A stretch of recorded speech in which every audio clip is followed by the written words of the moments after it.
No one ever thought much about the weatherman.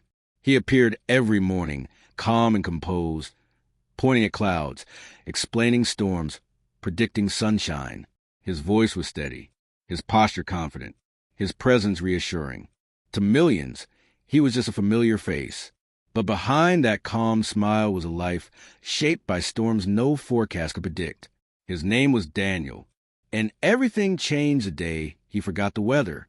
Daniel had always believed in certainty. Numbers comforted him. Data reassured him. Patterns gave him control. He spent years studying the sky, learning how to predict what most people couldn't understand.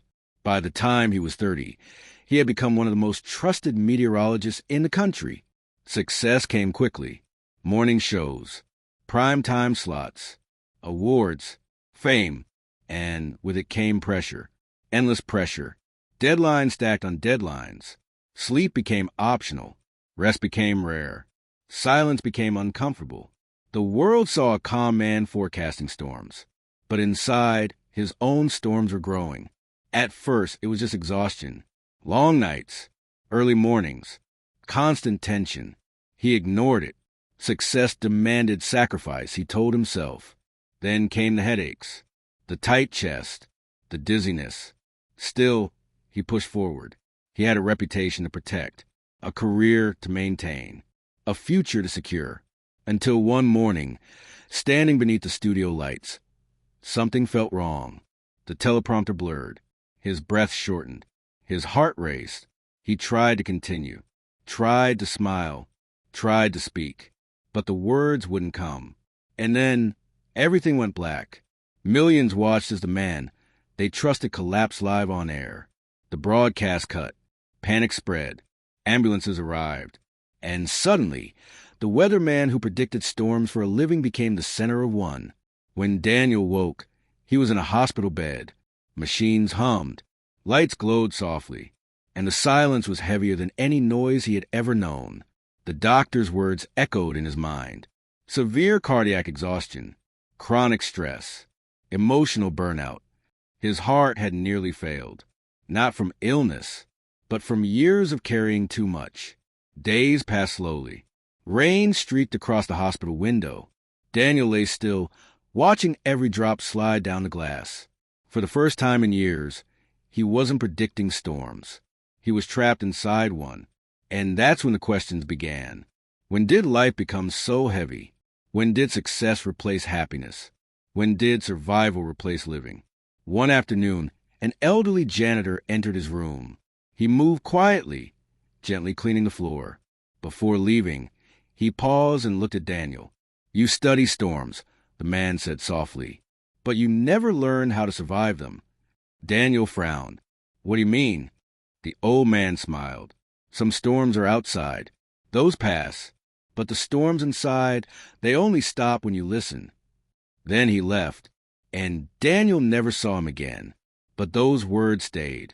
That night, Daniel couldn't sleep. Memories surfaced. He remembered being a boy, lying on the grass, staring at clouds, wondering where they traveled.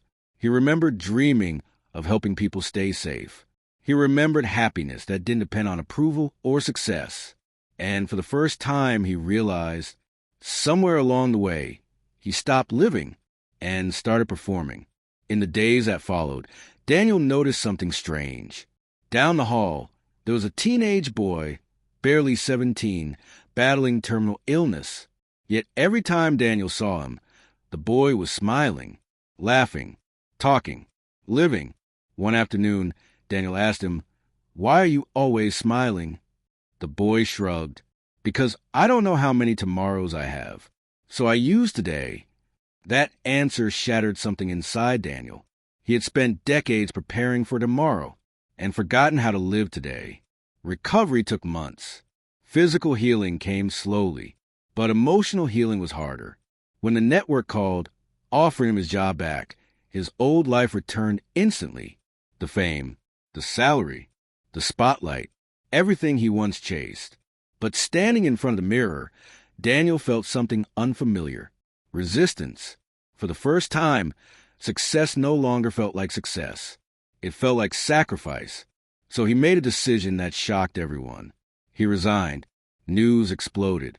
Fans were stunned. Colleagues confused. Executives furious. But Daniel walked away, not from opportunity, from self-destruction. He moved to a small coastal town where storms rolled in quietly and sunsets stretched endlessly across the sky. He began teaching children about weather, but also about patience, about stillness, about listening. He taught them that storms always pass, but the damage depends on what you protect. And in teaching them, he healed himself. Years later, a reporter found him. "You had everything," she said. "Do you regret leaving?" Daniel looked toward the horizon where clouds drifted slowly. "No," he said softly, "because now I understand something most people never do." "What's that?" He smiled. "Life isn't about predicting storms. It's about learning how to stand inside them without losing yourself." And that was the moment everything became clear. What really matters isn't success. It isn't recognition. It isn't money. What really matters is peace, presence, and purpose, because the storms will come, heartbreak will come, loss will come. But if you protect your inner calm, nothing can truly destroy you. And if you're listening to this story right now, feeling tired, feeling overwhelmed, feeling lost, remember, you don't need to predict tomorrow. You just need to survive today, one calm breath at a time. Subscribe to my channel for more powerful life stories and deep emotional lessons.